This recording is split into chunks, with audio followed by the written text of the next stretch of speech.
Hi friends, எல்லோருக்கும் வணக்கம். எல்லோரும் எப்படி இருக்கீங்க? நல்லா இருக்கீங்களா? இன்றைக்கி அடுத்த பார்ட்டு தான் பார்க்க போகிறோம். அதுக்கு முன்னாடி நீங்கள் நம்ம சேனலுக்கு ஃபஸ்ட் டைம் வீடியோ பார்க்குறவங்களா இருந்தீங்கன்னா கண்டிப்பாக சேனலை மறக்காமல் சப்ஸ்கிரைப் பண்ணிவிடுங்க ஃப்ரெண்ட்ஸ். அப்போ ரொம்பவே முக்கியமான விஷயம் என்ன அப்படின்னு கேட்டிங்கன்னா, வீடியோவை ஃபுல்லாக பாருங்கள். அப்போ தான் வந்து கதையில் நான் உங்கள்கிட்ட எப்படி சொல்லியிருக்கேன் கதைங்கிறது உங்களுக்கு புரியும்.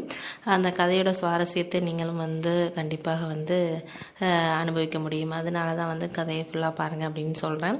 வாங்க வீடியோக்குள்ளே போகலாம் ஃப்ரெண்ட்ஸ். நான் வந்து அந்த வீட்டுக்கு வந்ததுக்கப்புறம் எனக்கு ரொம்பவே சந்தோஷமாக இருந்துச்சு. என்ன ஒரு விஷயம் அப்படின்னா, அவங்கள எனக்கு பார்த்ததுலேருந்து ரொம்பவே பிடிச்சிருந்துச்சு. அவங்க என்கிட்ட பேசின விதம், என்கிட்ட கேரிங்காக நடந்துக்கிறது எல்லாமே ரொம்ப பிடிச்சிருந்துச்சு. நான் எப்போதும் வந்து ஆஃபீஸ் போகிறப்ப அவங்க வந்து வெளியில் வேலை பார்த்துக்கிட்டு இருப்பாங்க. எனக்கு வந்து அவங்கள பார்க்கணுங்கிறதுக்காகவே நான் ரொம்ப நேரம் வந்து வெளியில் வந்து அப்படியே நிற்கிற மாதிரி பண்ணிக்கிட்டு இருப்பேன். நிறைய வந்து அவங்கள நம்ம எப்போ வந்து ரொம்ப நேரம் வந்து அவங்கக்கிட்ட பேசணும்லாம் எனக்கு தோணுச்சு. ஆனால் வந்து எனக்கு ஒரு சிந்தனை, இன்னொரு சிந்தனையும் இருந்துச்சு. என்ன அப்படின்னா, நம்ம அது மாதிரி நினைக்கிறது ரொம்ப தவறுன்னு ஒரு விஷயம் தோணுச்சு. ஆனால் இருந்தாலும் அதையும் தாண்டி என் மனசு வந்து அவங்கள பற்றியான நினப்பு வந்துக்கிட்டு தான் இருந்துச்சு. அப்போ அந்த சமயத்தில் வந்து ஒரு நாள் திடீர்னு ஒரு நைட்டு ஒரு 7 மணி இருக்கும். நான் ஆஃபீஸ் விட்டு வந்து ஃப்ரெஷ் ஆகிட்டு உட்காந்துருந்தேன். அப்போ வந்து கதவை யாரோ தட்டுற மாதிரி இருந்துச்சு. யார் அப்படின்னு போய் பார்த்தா அவங்க தான் நின்றுட்டு இருந்தாங்க. எனக்கு மனசுக்குள்ளே வந்து எப்படி சொல்கிறது, அவ்வளோ ஒரு சந்தோஷம் இருந்துச்சு. என்னன்னா, என்ன திடீர்னு அவங்க வந்திருக்கிறாங்களே அப்படிங்கிற மாதிரியான ஒரு சந்தோஷம் தான் எனக்கு இருந்துச்சு. உடனே வந்து நான் ஏன் வாங்க உள்ளார அப்படின்னு கூப்பிட்டேன். இல்லைப்பா ஒரு நிமிஷம் நீ வா அப்படின்னு சொல்லி கூப்பிட்டாங்க வெளியில். சரி அப்படின்னு சொல்லிட்டு நான் ஷர்ட் எடுத்து போட்டுக்கிட்டு போனேன். போனதுக்கப்புறம் என்னப்பா அப்படின்னு கேட்டாங்க. நான் வந்து உடனே வந்து ஏன் இப்படி இந்த நைட்டில் என்ன ஒன்றும் பிரச்சனை இல்லைல்ல அப்படின்னு நான் கேட்டேன். ஒன்றும் பிரச்சனை இல்லைப்பா, ஒரு ஹெல்ப்பு உன்கிட்ட கேட்குறது கஷ்டமாக இருக்குது, எனக்கு செய்கிறியா அப்படின்னு கேட்டாங்க. என்ன ஹெல்ப்பாக இருந்தாலும் சொல்லுங்கள், எதாக இருந்தாலும் நான் செய்கிறேன் அப்படின்னு சொன்னேன். அதுக்கு அவங்க வந்து ஒன்றும் இல்லைப்பா, என்னோடய மாமியார் எங்கள் வீட்டில் இருக்காங்களா, அவங்களுக்கு ஒரு டேப்லெட் வந்து கொடுக்கணும். அது வந்து தீர்ந்து போச்சு, அதை நான் கவனிக்கலை.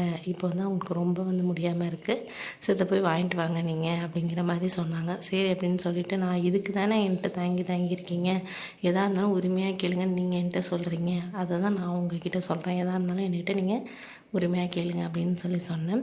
சரி அப்படின்னு சொல்லிட்டு அவங்களுக்கு போய் மருந்து போயிட்டு வாங்கிட்டு வந்து கொடுத்தேன். ரொம்பவே தேங்க்ஸ்ப்பா, என் வீட்டுக்காரர் வந்து எப்போ வராரு என்னன்னு தெரியல, அதனால தான் உங்ககிட்ட இந்த ஹெல்ப் கேட்டால் ரொம்ப தேங்க்ஸ் அப்படின்னு சொன்னாங்க. எனக்கு வந்து ஒரு விதமான சந்தோஷமாக இருந்துச்சு. என்ன அப்படின்னா, இந்த அளவுக்கு அவங்க வந்து நம்மக்கிட்ட நெருங்கி வந்து ஹெல்ப் கேட்குறாங்கன்னா, இவ்வளோ பேர் இருக்காங்க, ஆனால் வந்து நம்மள்ட்ட அவங்க ஹெல்ப் கேட்குறாங்கன்னா அந்த அளவுக்கு நம்ம மேலே ரொம்ப உரிமையாக இருக்கிறாங்க அப்படின்னு நினச்சிக்கிட்டு நானே வந்து மனசுக்குள்ளே சந்தோஷப்பட்டுக்கிட்டேன்.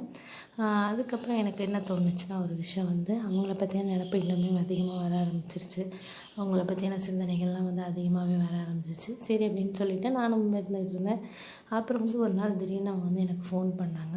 ஃபோன் பண்ணி வந்து காலையில் வந்து ஒரு 7 மணி இருக்கும், காலையிலே ஃபோன் பண்ணாங்க. ஃபோன் பண்ணி இன்றைக்கி நீங்கள் ஃப்ரீயாப்பா அப்படின்னு கேட்டாங்க. இல்லை நான் ஆஃபீஸ் இருக்குது அப்படின்னு சொன்னேன். சரி ஓகே இருக்கா அப்படின்னு சொன்னாங்க. எதாக இருந்தாலும் சொல்லுங்கள், என்ன விஷயம் அப்படின்னு கேட்டேன்.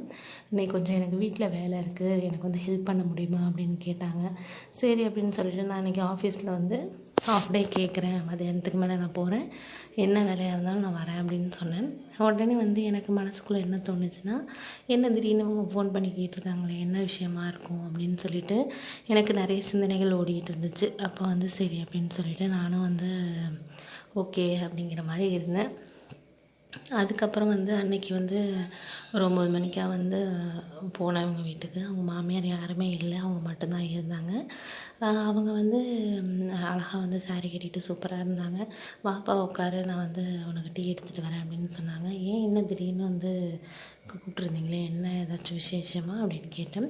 அதெல்லாம் ஒன்றும் கிடையாதுப்பா அப்படின்னு சொன்னாங்க. எனக்கு கொஞ்சம் வந்து வீட்டில் வேலை இருக்குது, அதுக்கு வந்து கொஞ்சம் பாத்திரம்லாம் இறக்கணும், அது வந்து நீ எடுத்து கொடுக்குறியா அப்படின்னு கேட்டாங்க. சரி அப்படின்னு சொன்னேன். எங்கே இருக்குது, நான் ஸ்டோர் ரூமில் இருக்குப்பா, அதுதான் ஜாமான்லாம் வச்சுருக்கோம், என்னால் எனக்கு வந்து அது எட்டுறதில்ல, அதனால தான் உன்னை கூப்பிட்டேன் அப்படின்னு சொன்னாங்க. உடனே வந்து நான் வந்து சரி நான் எடுத்து கொடுக்குறேன் அப்படின்னு சொல்லிட்டு வாங்க அப்படின்னு சொல்லி கூப்பிட்டு போனோம். அப்போ எடுத்து கொடுத்துக்கிட்டே இருந்தப்போ வந்து தவறுதலாக வந்து என் கையில் வந்து ஒரு பாத்திரத்தில் இருந்த ஒரு ஒரு எப்படி சொல்கிறது, ஒரு இது கிழிச்சிருச்சு. லைட்டாக கிழிச்சோன்னே அவங்க ரொம்பவே ஒரு மாதிரி கஷ்டமாயிட்டாங்க. என்னாச்சுப்பா என்னாச்சு அப்படின்னு சொல்லிட்டு என் கையை பிடிச்சிக்கிட்டு எனக்கு எல்லாமே அதில் உள்ள விஷயங்கள்லாம் கட்டு போட்டு விட்டாங்க. எனக்கு ரொம்ப சந்தோஷமாக இருந்துச்சு. அந்த நேரம் அப்படியே நீடிக்கக்கூடாதா அப்படின்னு நினச்சேன். ஏன் இப்படி பண்ணுறப்பா, மெதுவாக பார்த்து இறக்க வேண்டியதுதானே அப்படின்னு சொல்லி கேட்டாங்க. நான் பார்த்து தான் எடுத்தேன் அப்படின்னு சொன்னேன். நான் உங்களை பார்த்து எடுத்தேன் அப்படின்னு சொல்லிட்டு சிரிச்சுக்கிட்டே அவங்கக்கிட்ட சொன்னேன். அதுக்கு உடனே அவங்க ஏன் இப்படிலாம் பேசிகிட்டு இருக்க அப்படின்னு சொல்லிட்டு என்கிட்ட சொன்னாங்க. சரி ஓகே அப்படின்னு சொல்லிட்டு அங்கேருந்து நான் கிளம்புனேன். அடுத்த பார்ட்டில் நான் நடந்துட்டு சொல்கிறேன் ஃப்ரெண்ட்ஸ்.